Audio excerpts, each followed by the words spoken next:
Lots of people travel to the big station at the end of the line. Engines from the other railway sometimes pull their trains. These engines stay the night and go home next day. Gordon was talking one day to one of these. "When I was young and green," he said, "I remember going to London. Do you know the place? The station's called King's Cross." "King's Cross?" snorted the engine. "London's Euston. Everybody knows that." "Rubbish," said Duck. "London's Paddington." "I know. I worked there." They argued till they went to sleep. They argued when they woke up. They were still arguing when the other engine went away.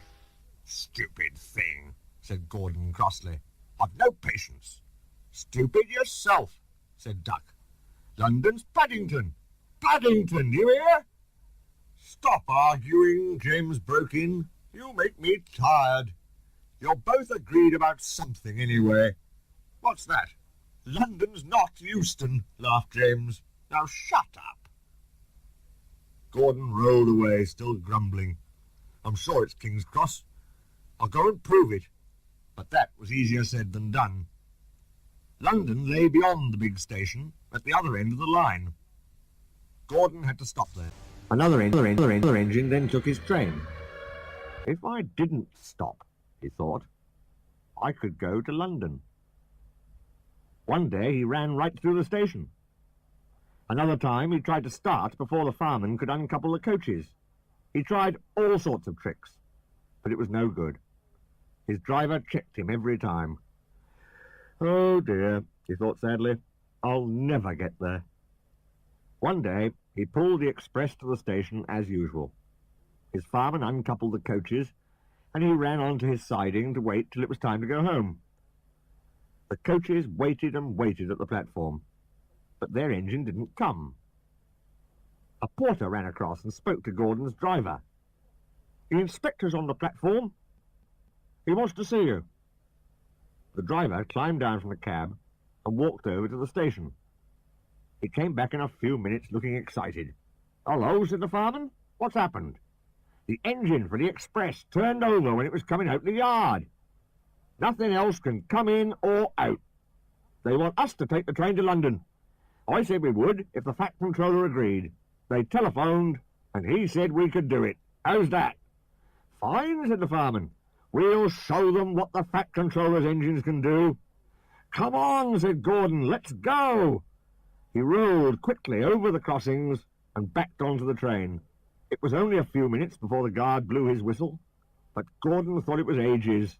"Come on! Come on!" He puffed to the coaches.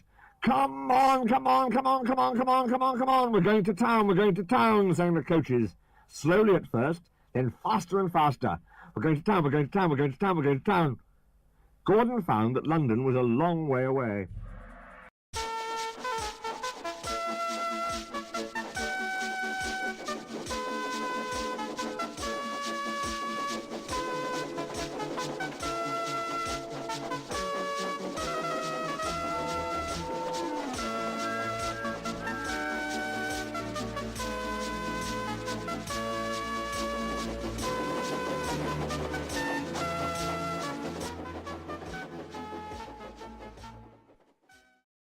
"Never mind," he said.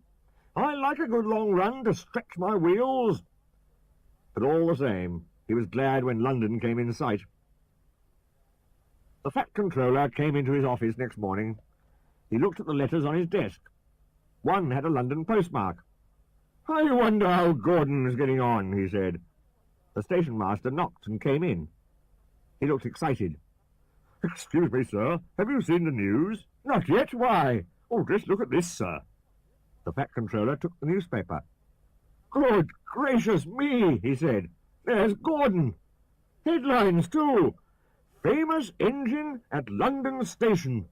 Police called to control crowds." The Fat Controller read on, absorbed. Gordon returned next day. The Fat Controller spoke to his driver and fireman. "I see you had a good welcome in London." "We certainly did, sir. We signed autographs till our arms ached. and Gordon had his photograph taken from so many directions at once that he didn't know which way to look. Good, smiled the Fat Controller. I expect he enjoyed himself. Didn't you, Gordon?